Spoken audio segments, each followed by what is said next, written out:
So let me make it official to say hello to everyone and welcome to the Thrive Talks. It's a series of presentations on topics of importance and relevancy for our community, and it's sponsored by Thrive, the Community Mental Health Center serving Oak Park and River Forest here in Illinois. Now, since the pandemic, our talks have become webinars and are actually viewed from coast to coast. Our format is to save time at the end for questions and answers. So please feel free to enter your questions into the chat room as the evening progresses, and we will hope to address them. Hopefully there'll be enough time. Tonight, Aging Fearlessly is the third Thrive Talk during the year of the pandemic. As I mentioned before, we choose topics of importance and relevancy, and I cannot think of a topic more important or more relevant than this one. If you are alive, you are aging. And if you are an older adult, then you are more aware of the aging process than ever before.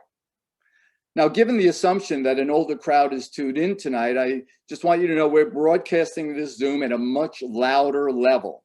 That's my joke of the evening. I'm so thrilled and feel so fortunate that Dr. Marcia Spira is talking to us about aging fearlessly. Let me tell you just a little bit about Dr. Spira. She's a Professor Emeritus in the Loyola School of Social Work here in Chicago and continues to teach courses in clinical practice and human development. Dr. Spira has published 2 books and multiple articles on issues facing those with chronic illness and the challenges of aging. She's a frequent lecturer at national and international conferences and has her own private practice in Northfield, Illinois. On a personal note, I've had the pleasure of seeing Dr. Spira in action. For several years, Marcia invited me to teach a segment of a week-long seminar she and Dr. Darby Morehart from Northwestern led at Loyola on geriatric issues. Her students love her. When I sent out announcements about this talk, I received so many emails from social workers I don't even know saying, Marcia Spira was by far my favorite teacher at Loyola. And so Marcia, welcome, thank you. We will have time for questions and answers at the end. I am so happy to turn this evening over to you. Thank you, Steve, for that beautiful introduction. I have to wipe the tears from my eyes before I can begin to talk, but I do appreciate it. And it's such an honor to be here to talk with you about a subject that is so important now, more than ever, I think, as Steve said, not only because of the exponential increase in older adults, but because of the way in which we have all had to live over this last year. I want to begin by telling you that when I was a young social worker, a really young social worker, it was even before I started my doctoral studies, I believe, I was working in a clinic in a hospital in Uptown, Chicago. And a very wise woman said to me one day, start your worrying now, details will follow.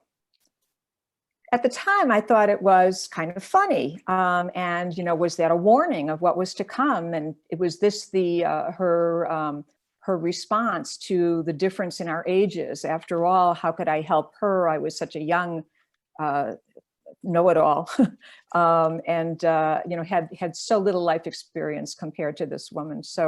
But I thought about the advice, and then I thought about it over the years. Was she giving me a warning of what was to come, or was she saying, get the worry out of the way so you can begin to focus on the details? And I'm going to choose that interpretation as we go forward tonight. We have lived for the last year, all of us, under conditions that have upended so many of our lives, but have put us, as I kind of feel right now, in quarantine. I think this is a great format, actually, to emphasize the thoughts, the experience of not seeing anybody and feeling like you're talking to yourself. The older people who have been suffering because of COVID, both those in long-term facilities, but those in senior apartment buildings or where they've had lockdown and not been able to leave their rooms, not been able to leave the building except to go to doctor's appointments, who have not, as you all know and have experienced, see your grandchildren and your children and friends. There is nothing more important that I will say tonight than connection to people and relationships, and some sort of validation by human contact is essential for well aging. And to live aging fearlessly and not fear aging really means to have those kinds of connections. There's been, I just got a note that I am to tell you that please feel free to ask any questions over chat. They will be fed to me by Steve, and we'll be very happy to, at the end of the few remarks that I will make, to try to answer your questions as best as possible. And I also will say and make the offer that if questions don't get answered, you're free to contact me, and can provide contact information. Is that okay, Steve? Yeah, is that okay? that's good. Okay. Yeah. So getting back to COVID, just for a moment, the issues that I always wonder about: has COVID actually accelerated aging? One of the conditions of isolation has been that people have been watching TV 24/7.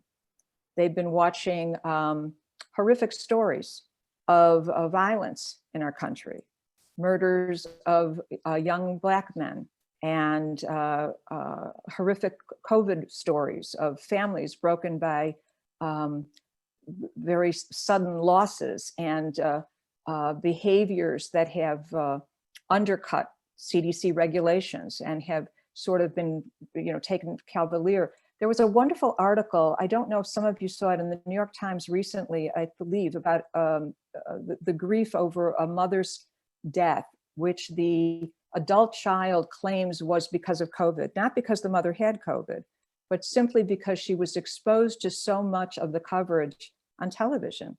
And it was because of the constant watching of the news and how it basically broke her and created just such distress that she died, I believe, of heart failure. The impact of isolation has been remarkable, and we're not going to know for a long time, I think, what the mental health effects have been of that kind of isolation for older people especially who depend so much on contact. The other things that's happened during COVID, I think, for older people has not been the lack of human contact, but the overabundance of human contact, because families have moved home, adult children who came home. One of my clients recently said to me, "I was so happy to have my daughter here, but it's enough.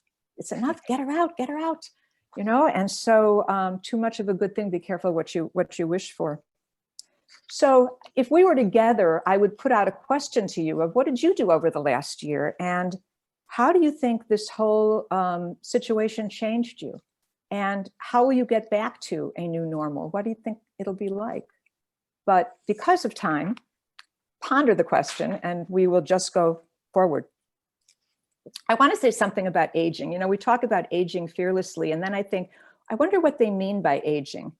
Is it that you think if you hit a certain number, you've suddenly become old? And I want to make the point that I always make in my classes, and if any of my former students are out there, you will know that I say over and over again that the period of older adulthood is a long and extended period, maybe longer than any of the other periods of childhood and adulthood that we actually have articulated and described. And that is because medical science is keeping us alive longer and better in many ways, in many situations, but it's a long period.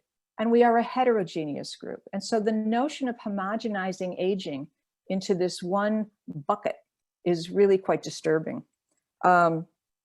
Aging is a stage where a switch isn't thrown and suddenly you become old, but it is crossing a threshold through which we probably are going to cross many other thresholds, and we go through many stages and changes. Change and recognition of change is another aspect of aging fearlessly that I'll be emphasizing as we go along. There's been some interesting research that might surprise some of you. It may have been funded by an insurance company, so there might be an economic incentive in here, but I am aware that the people who are most fearful of aging are in the 50 to 64 group. Interesting. My theory is it's because in that period, for many people, the prescribed roles of their life are coming to some sort of conclusion or transformation. Children have been raised, are often being launched.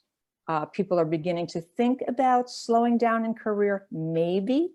And they worry about the road ahead. You know, what will I do? Who will I be? There might be residential moves at this point. People sometimes are downsizing or moving to different areas to try to be closer to other relatives or family. I think it's an interesting and significant issue that people who are least fearful of aging seem to be in the 65 to 79-year-old group. Now, why would they be less fearful?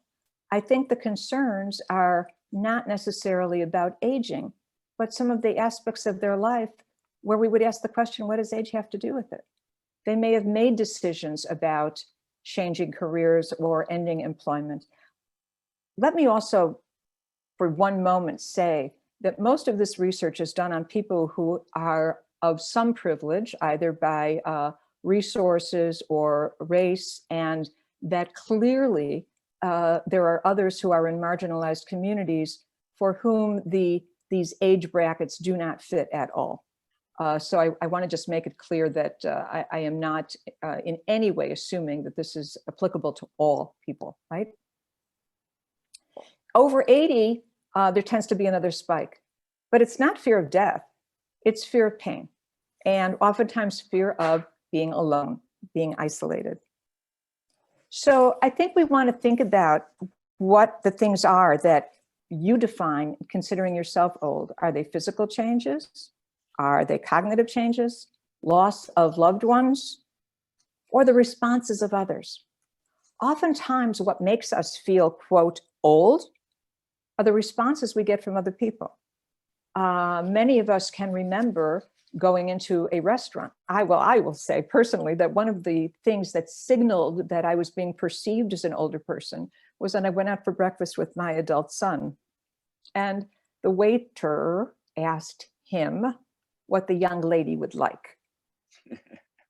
I was so offended. I said, the young lady can speak for herself. So, and my son kind of looked at me knowing that I was going to have that kind of response. And I suspect that others of you may, you know, we joke and we say, oh, someone got up in the L and they gave me their seat. And isn't that terrible? Well, I've been standing all day. I guess it's not terrible. It's kind of one of the perks of aging. But there are different signals, seriously, that, you know, looking in the mirror and seeing reflected back someone who doesn't look quite familiar, and it's not because of a brain disorder, it's because you just hadn't taken notice of where those lines that tell your life story have been. It's when you walk into a department store and somebody tries to sell you anti-aging products because they will remedy the alterations in your face. The response of others is really critical, and something else that keep in mind as we talk about aging fearlessly. I will tell you some of the things that have come up in terms of, you know, what is it that people really are afraid of? And we should probably talk about that before we talk about ways of doing it fearlessly, and see if this resonates with how you think. And if you think there's other things that are frightening as you look ahead, then please put them in the chat and we'll talk about it for sure. People are concerned about the inability to certainly care for themselves. What if they can't care for themselves? Because equally important is they don't want to be dependent on anybody. We have to change that notion of dependency being a sign of weakness and frailty, but actually of individual choice. And I say to people all the time that if you are making the choice to engage somebody to help you with something, some function, whether it's driving or cooking or any other activity of daily living, writing a check, going to the bank, doing whatever, things that had been unfamiliar. This is beyond dressing yourself and toileting and the things that might happen with greater impairment. But the notion of dependency is really one of relationship. It's really one of being able to engage someone to work with you to give you your independence. So I always challenge when people talk about the fear of dependency as something that's not so awful. It just needs to be redefined. We all have biases and assumptions that we bring with us to this whole process. Even about aging, again, if we were together and alive face to face, I would be asking for words that you describe aging. What, how would you describe it? What are the words that would come to mind? Because those are reflective of perhaps the assumptions that you hold, the biases that you hold, that really impact the way in which you see yourself. We are all raised in a world where age isn't honored, and we live that our entire lives. So naturally, there's some internalized ageism that we carry with us. I know people who are kind of embarrassed about getting older, who are ashamed about getting older, as if it is this contagious disease that they're going to inflict on other people. I think the notion that aging becomes a goal rather than something to resist is something we really need to begin to talk about and to think. Steve said it earlier, that we begin to age as soon as we're born, and that is true. Why would we want to stop? I congratulate people who have gotten to the point where they have reached ages beyond the ages of others around them, and or perhaps have outlived the ages at which other family members have died. That becomes very, very important. Well, people are also, of course, afraid of being sick or disabled. Who wants that? And one of the very well-funded research projects that was done on well aging said that one of the best ways to age well is to stay healthy. Well, what a trick, right? If that were something over which we had total control, but it is something over which we have some control. And I'm going to be talking in a few minutes about the perception of wellness in spite of illness, and how, because there are so many chronic illnesses now that are well managed, that we can begin to think about aging well in a different context, that it doesn't mean to be 100% in perfect health. And after all, somebody once said that if you believe you are in perfect health, you haven't had a good workup. Right? But the perception of wellness is so much of so much more of the potential for living well than even medicalizing symptoms have been. And I think that's going to come up in a question in a bit. People are certainly worried about being confused or getting dementia. Very overused. And while age is certainly a risk factor for dementia, 1 in 8 will actually have a brain disease in the realm of dementia. We all get confused. There is normal cognitive slowing in certain areas, word retrieval. Yesterday, I was looking for my glasses. I could not find what I did with my glasses. And my husband said, look in the mirror. They were on my face. I think from having these earbuds in, I don't have the sensitivity in my ears to feel the frames or something, I don't know. But knowing that I wear glasses, knowing that I hadn't left the house and they had to be there, that's not a sign of dementia. That's a sign of confusion, stress, being overtired. And I think that we are very quick to label ourselves. Oh, this is it. I've got it now. It's come to me. Dementia is not an inevitable part of old age. Depression is not an inevitable part of old age. And so I think those are some of the stereotypes that we need to begin to challenge as well. People are also afraid of outliving their income, and that's a very real issue. Although we have raised the older population from poverty to a great extent, Social Security alone is going to do it. And the incentive from the government isn't going to do it. We have to begin to think about strengthening the potential for older adults to have income. I was involved in a project not too long ago in which an older couple decided they were going to take it upon themselves to get older people jobs helping older people. So they got turned away and turned away and turned away. And lo and behold, they got a wonderful grant and were able to create a program in which we began to train older adults to interact with older adults in various agencies. I had a student who was 72 years old among the 25-year-olds in most of the MSW classes that I teach. And he actually participated in this program and wound up working with people with various forms of heart disease who were older. And it was great. It was a little extra income for him. And he felt like he was doing something very productive in his life. So yay, terrific. The other thing, the final thing that I have on my list that people are fearful of, and this is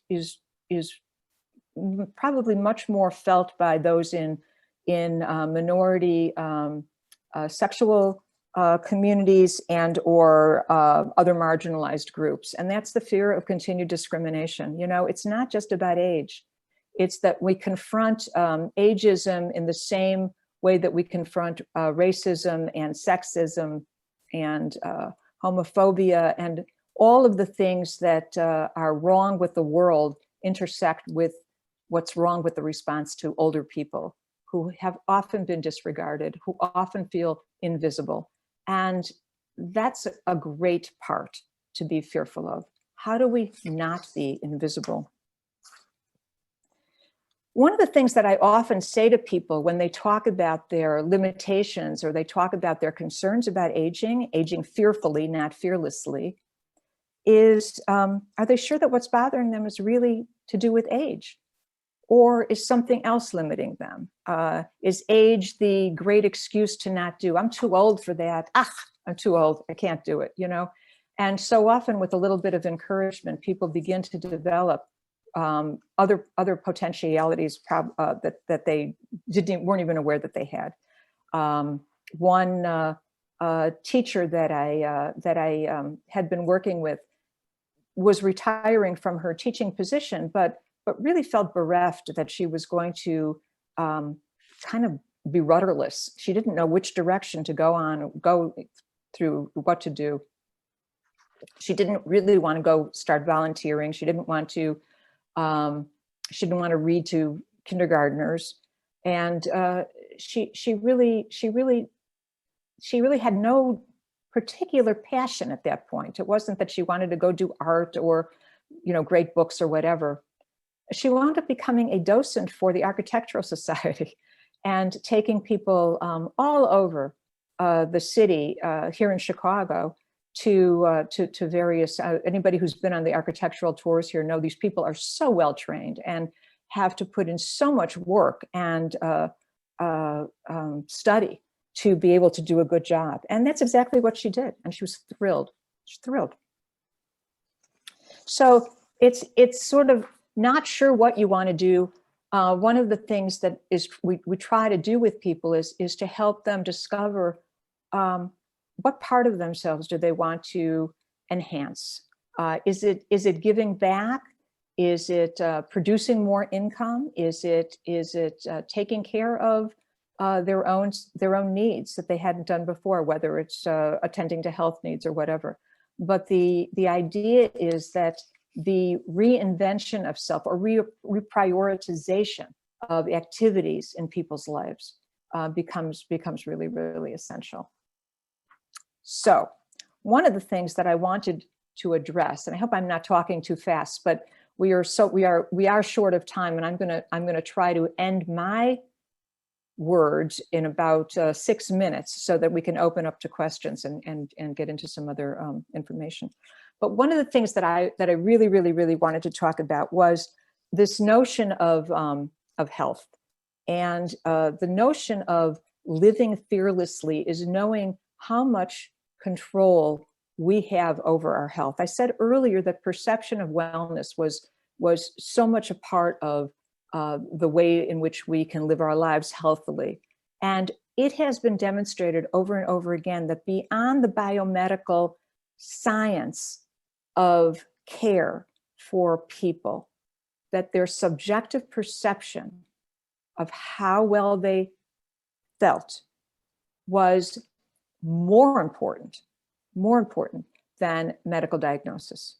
So that is truly critical, that if we really believe that the psychosocial factors, people's attitudes about themselves, their self-esteem, their capacity to cope and accommodate to change, their engagement in life despite grieving great losses. And certainly as we age, there are more and more losses to grieve, but there's also a lot of life to invest in, and that it's okay to balance both. And in fact, when we talk about sort of dual processes in grieving, that's very much a factor, that we can both recognize the absence of things, the letting go of particular functions, skills, people, and still invest in life and with a certain vitality. And for me, that is really about aging fearlessly, because as long as that investment in life is there, I am confident that the people that I work with will keep going in a strong way. It's really a family affair, this aging thing also. I was talking earlier about the response of others. Oftentimes adult children will try to limit what their parents do. And someone asked, one of the questions I think, in fact, that got sent to me early was on what about my children wanting to limit me when I still feel fully capable? This comes up over and over and over again in the conflict with family of fighting about what you can and cannot do. I am very much in favor of not disabling people and not making determinations based on how old they are of what they can and cannot do. So in general, though there are nuances here that need to be explored, of course, in general, if somebody's children, adult children generally, or grandchildren, are trying to limit them, I would be thrilled, throw my arms around them in a normal world, and thank them for how protective they were and how much they cared. And now tell me the evidence that you think I can't do this for myself, right? It's the idea that I said earlier, that those internalized assumptions about aging, they don't just lie with the older people. They don't come to you once you get to a certain age. We grow up with those. Kids look at the wrinkled old person and they think that they don't know anything. My friend Steve said that we were going to talk louder because he assumed there was an older group here. Well, not everybody has hearing deficit that they need to be shouted at. It's like saying somebody who doesn't speak English will understand it better if you speak louder, right? But sometimes volume and slowness or pace can be very helpful in terms of communicating with people who do have deficits. I just wouldn't assume the deficits, right? Just because of a certain age. That becomes an issue. So what am I getting at? I guess in general, what I'm saying is we got to break those stereotypes, folks. We've got to, in order to age fearlessly, we have to, as older people, I will speak for myself, that we have to break those stereotypes and re-teach the rest of the group that we're leading, those generations behind us, what aging is really about. Someone else had asked, if you don't have any models, that everybody around you is decrepit and in decline and ill, how can you really feel good about yourself aging? Well, because those aren't the only models. Who's running our government? Who's the president? How old is he? Who's the most popular doctor in America? How old is he? Who's the Speaker of the House? How old is she? If you think about who the leaders are, there's some pretty good models of older people who are aging fearlessly and aging well. And I think the issue is that age is a stage. I think of stage, not age. I think of it being about becoming who you are throughout your life and defining roles for yourself that are consistent with your capacity and your interest and your love.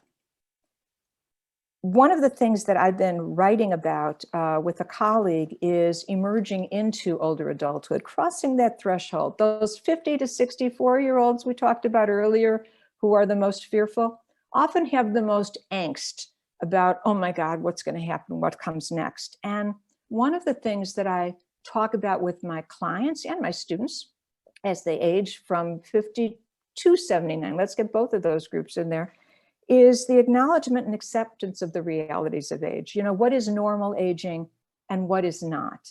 Because we've put everything all together. And as I said earlier, if you can't find your car keys, it doesn't mean you have dementia, right? But we are quick to fearfully label and diagnose ourselves as going downhill. And aging doesn't have to be all about decline. It can be about a climb and about developing new potentialities that we haven't had time to look at before. I think we have to normalize the fears and angst that people have, because you can't just say, don't be scared, and, oh, okay, fine, that's good. You know, that we've lived with this a long time. And so normalizing the angst, not dismissing ever. I never would dismiss people's concerns about aging or anything else, but to help them to understand what exactly they're fearful of. I think it is silly to just think about aging as a disease we all catch. I think it is a stage that we should be grateful to reach. And so I really look at it from a different angle. I think sharing your story and having somebody witness your story, you know, in therapy, as therapists, lots of us talk about that one of the objectives is that when people have thinning stories, when it seems like their stories are shrinking and they don't have too much to say, that we help thicken them. We help them see more of themselves. We help them appreciate and understand and capitalize on aspects of themselves that have not been realized. And that for me is what therapy is about. And it's what active aging is about. That's what working with older people is about, is really thickening that story and helping people to see, as I said, more of who they are. I'm repeating myself. I think we have to help people accommodate, certainly, to physical, cognitive, and social change, because those changes come. There are normal changes that occur throughout life, in adolescence and in adulthood, and in certainly in older adulthood. There are normal physical changes, but they're not all devastating, and they don't all cause levels of impairment that prevent us from living life fully and well. We need to continue to search for meaningful goals, of course. And I think that it becomes really critical. You know, I love this notion of a bucket list. People will talk about, I think there's even a movie about a bucket list, older people diving into their bucket list. I've heard people say, what if I can't do everything? What if I can't do everything in that bucket? And I think, God, please don't ever empty your bucket. I hope your bucket is always full, and that there are always things from which you can pull, either randomly or intentionally. You can reprioritize what's in the bucket, what's most important for you to do, but you don't want to empty it. What happens then? That's like your battery on your watch going out, and there's time's over. It's done. The other thing, and the final thing that I really want to say about this is that I think that we really need to make sure that we validate each other, and connection to other people. That's sometimes difficult because people's social circles do shrink, and it becomes really critical that we find ways of creating connections, even when they aren't there. I have been working with my own synagogue recently to try to address some of the mental health needs of the older people during COVID. And a lot of it's been about, I just want to talk to somebody. I want a friend, you know? And so it's hard to make friends when you're an older person. You know, you don't necessarily start with a history. Those of us who have been lucky enough to have lifelong friends have histories that hold us together. We've got to find other ways of doing that. It's a little trickier. Aging fearlessly is about acknowledgement, validation, value, and connection. We need to challenge the stereotypes of despair and decline. We need to prevent, I've got to get this one thing in and then I'm going to open it, but I've been recently reading about the nocebo effect. Some of you may have heard of this. You know how placebos are those things that create positive effects without intervention. So nocebo is if you tell somebody that something is going to happen, they can actually make it happen. So it has the negative effect. So if I tell you that when you're older, you are going to be depressed, you're going to have dementia, you're going to get ugly, you're going to get stupid, you're going to drool all the time, you might. Find something meaningful. And finally, at the end of each day, a really good thing to do is to say, what happened good today? What happened good? Instead of just thinking about what your limits are, think about what your strengths are. And I hope you all live and age fearlessly. I'm going to stop there and open up for questions. Yeah. Well, thanks, Marcia. So much in your conversation and so meaty. And I just want to say that this is being recorded and Marcia's talk will be available on the Thrive website under resources. We have a video library of all of these Thrive talks. I mean, so far, I mean, you're offering so much in this conversation, and there are some questions that are being asked. Why don't I invite Anu, who is Anu Spain is a senior therapist at Thrive, to pop her face in here, as well as Wynn Lacey, who was an administrative assistant, but now an intern at Thrive. I know that there's some questions here. One of the first questions that popped up had to do about, are the anxieties and fear felt by older people different according to gender? Do men feel differently about aging than women, is what I think that question is asking. Is there something significant in gender? I think that it's an interesting question to ask, especially these days. It used to be that, yeah, men were more concerned about being alone and not cared for, and women were more concerned about relationship issues. But I think that that has shifted, and I would say, from my experience, no. I think men and women have the same anxieties about aging, and that it's not based on gender as much as on personal traits.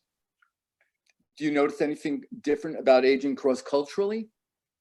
Well, yeah, I think that one of the things that, you know, it's a privilege to age, and our age demarcations are often those that have been designated for people who are privileged enough to have access to healthcare and who can live longer and better because of the resources that are available to them.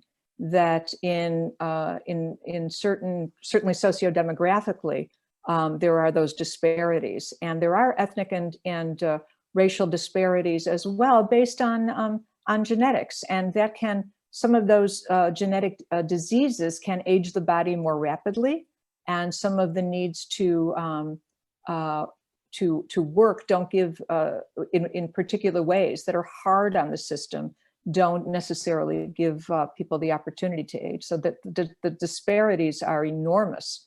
Now, if you're asking among cultures where there is an evenness of socioeconomic issues, there are cultural traditions and norms that don't make the aging process so different, but the approach to aging may be different.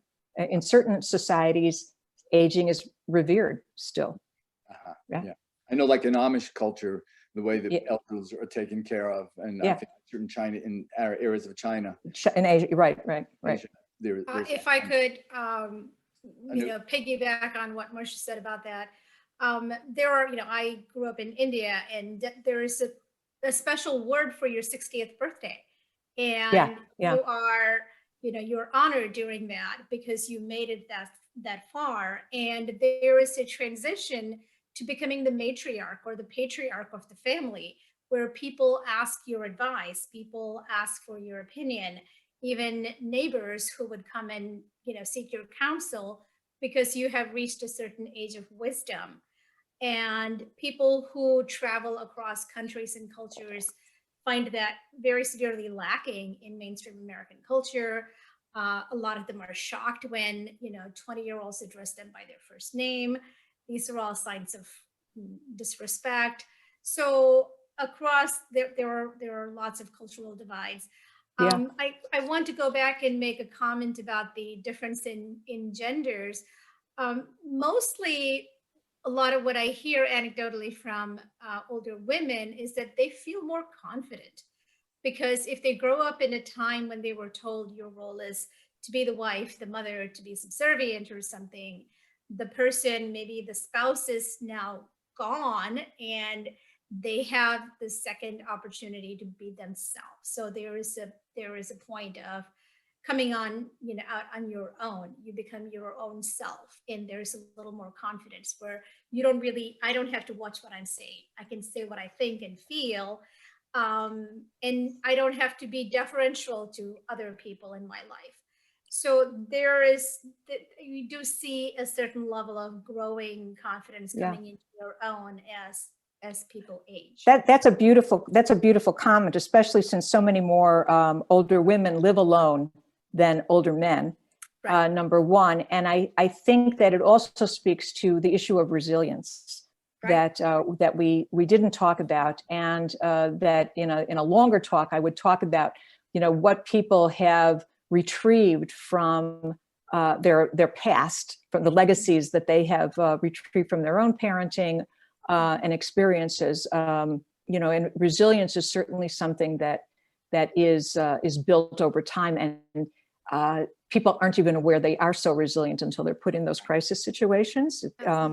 To deal with adversity. I also wanted to say it is interesting that I did not include wisdom in tonight's short talk, because it is again something that people assume on the positive side, that when you get older you become wise. There's this, again, the notion of the wise old man or the wise old woman, and I think that wisdom is something that is accrued over a lifetime. It does not just happen in older adulthood. I could speak for a whole hour just on wisdom, for sure. But for me, wisdom is being able to take from the past and lived in the moment and anticipate a future that is, again, within the realm of capacity and investment in life. And so I think that people do become smarter about, and if that's wisdom, okay. Mm-hmm. Yeah. Wisdom and meaning seem to go together, finding meaning.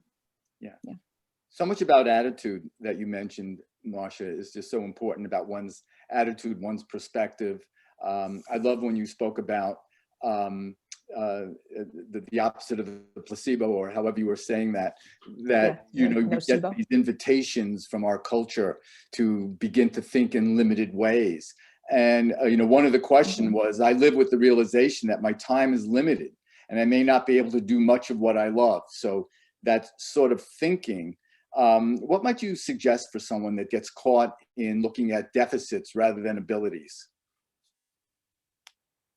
Well, I would ask them, I would ask them what they think their abilities are, what their strengths are, as opposed to their deficits. And I would say that it's again, I would validate the notion that there are things that they love, and is worrying about not being able to do them forever keeping them from doing them at all.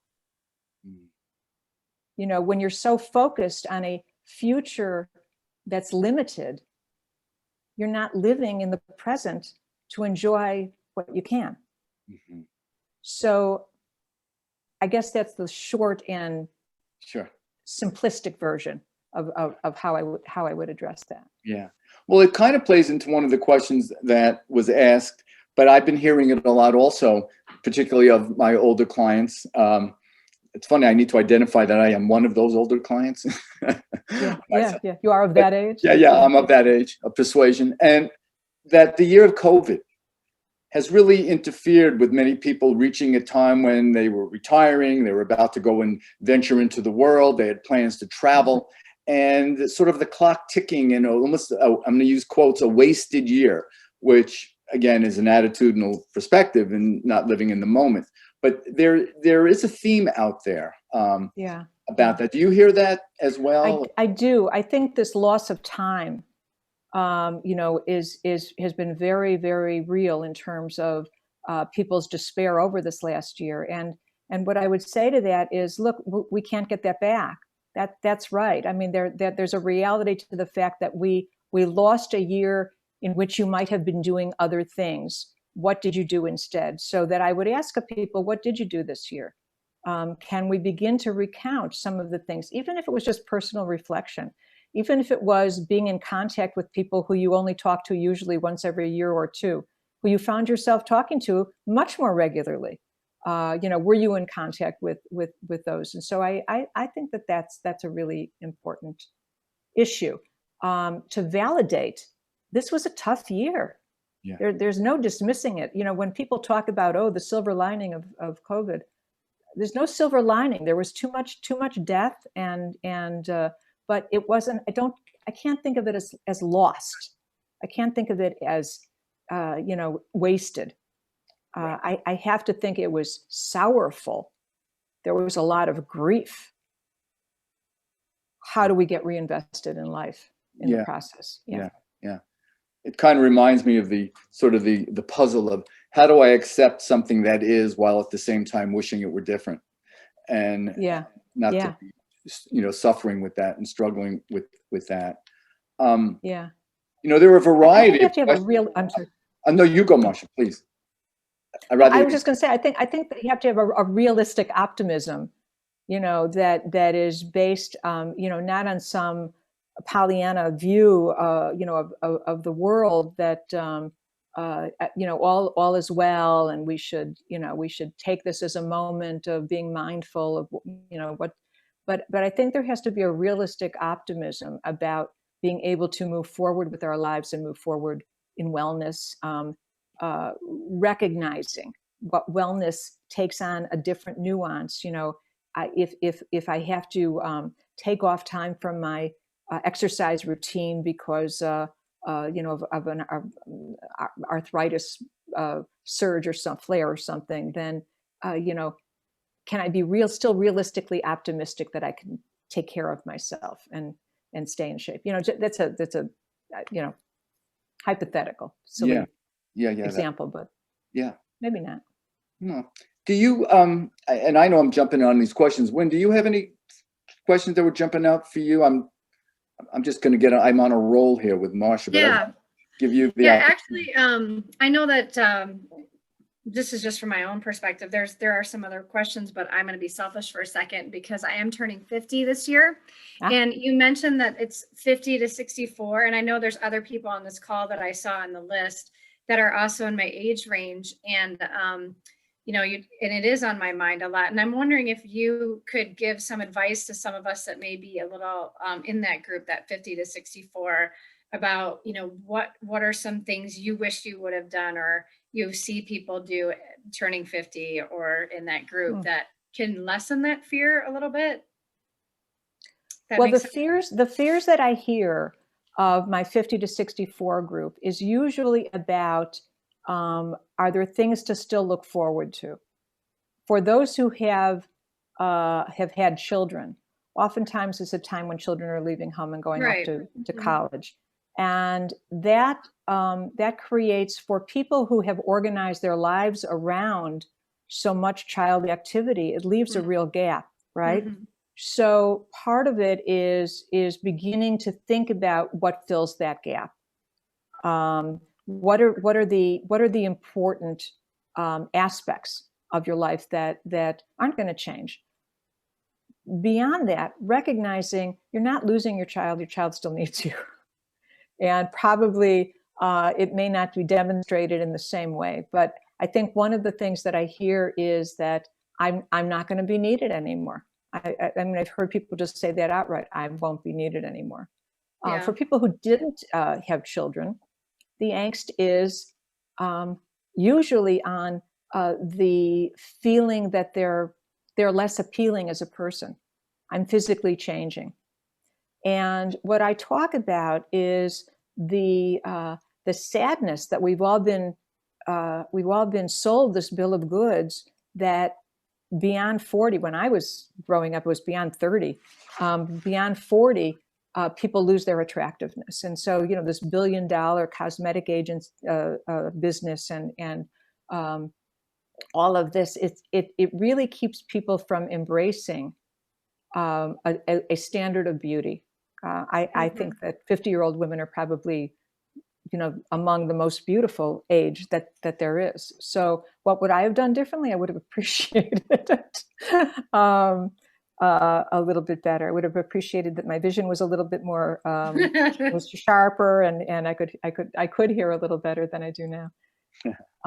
So if you're speaking louder for me, Steve, I'm speaking louder for me.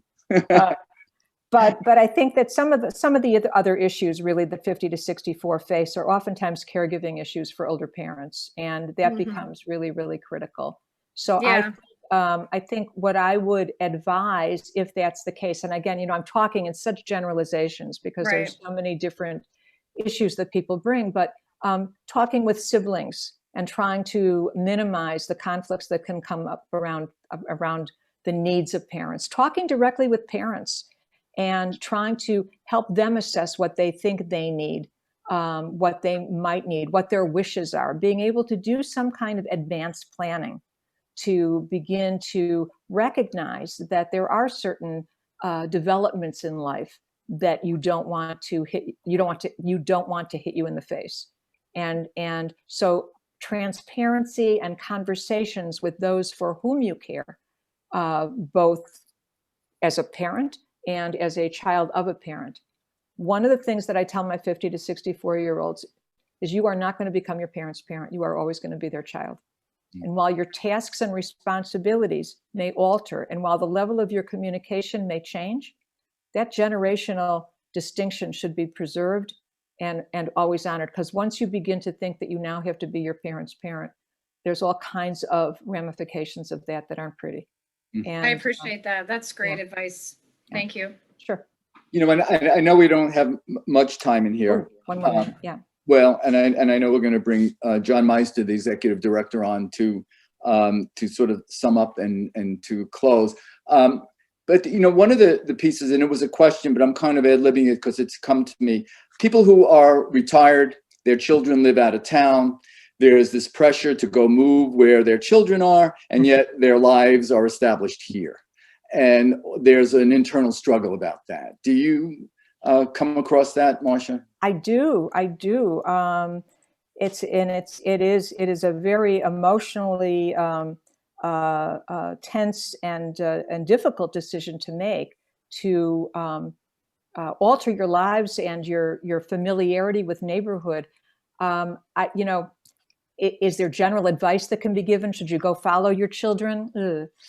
I think that's not always such a great thing, and that long distance relationships are hard. Sometimes the kids need help. I mean, sometimes it is imperative that they move where their kids are, because the kids are both working full time and they need childcare that they can't afford, or you know, there's so many variables in that. But yes, I do hear it a lot, and it is definitely a struggle that I think we're going to hear more about. Right. And just one final thing. Someone had asked if you could repeat the 4 items of aging that you had listed. Is that an easy thing at the tip of your tongue? The acknowledgement, validation, value, and connection. Is that? I just thought it was a quick question. I know it was a quick one, so I just wanted to have that. You know, Marcia, I think what we're going to do is probably wind it up here, because we could listen to you all night.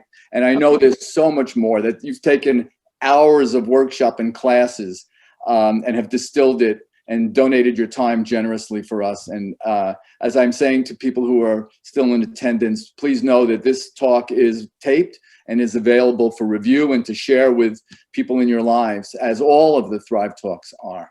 Marcia, thank you so much. And John, why don't we turn it over to you? My pleasure. Thank you all. Thrive. Well, thanks, Steve. And Marcia, thank you so much for participating in our Thrive Talk series. It was a terrific talk, and we really appreciate the work that you put into it. I also want to thank Anu for her participation and Wynn. Also Elizabeth Long, who did a lot of the behind the scenes work, and Sarah Finnegan. So there's a lot of work that goes into this, but I really, really want to thank Marcia the most for what a wonderful presentation, and really thank you. My pleasure. My pleasure. It was great. Yeah.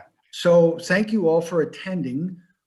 We do have another in the series. This is a 3-part series, and it all has to do with transitions during the pandemic. And so the next series is called The Year That Wasn't, Young Adults and the Pandemic. Our speaker will be Elizabeth Earnshaw. There will be some bio on her on our website. She's a very accomplished person, and she'll give a terrific talk, just like Marcia did. But the next one will be April 8th, and it will be via Zoom. What they'll be discussing is milestones for adults age 20 to early 40s, and how the pandemic has impacted and what the milestones that they may have missed. So we started with aging fearlessly. Thank you, Marcia. We're now going to move to another age group, and then our last in the series will be a younger age group. I wouldn't be able to do this if I didn't ask you all to recognize that Thrive is a not-for-profit, and that we really do appreciate all of your support. We bring you these Thrive Talk series free of charge, whether they're at the library or via Zoom, but we do need your help. And so if anybody feels a need to help Thrive, please go to our website. We do have an opportunity for you to donate, and any donations will be accepted. We really appreciate your attendance. Marcia, just so you know, we had over 95 people in attendance, and that did not include the panelists. And so terrific talk, great attendance. We really appreciate your help and support, and thank you all for attending. Actually, there's 95 sign-ons, so there's probably over 100 people that. Well, yeah, there were 100, and I think there were 105 at one point with the 7 panelists, and 98 people at one point. So we did have over 100 people in attendance. So terrific turnout, wonderful talk. Thank you, Marcia. I really appreciate your help and support. Thanks, My pleasure. Steve. Thank you. Thank you so much. Bye. Bye, everybody. Bye. Thank you, Marcia. Take care.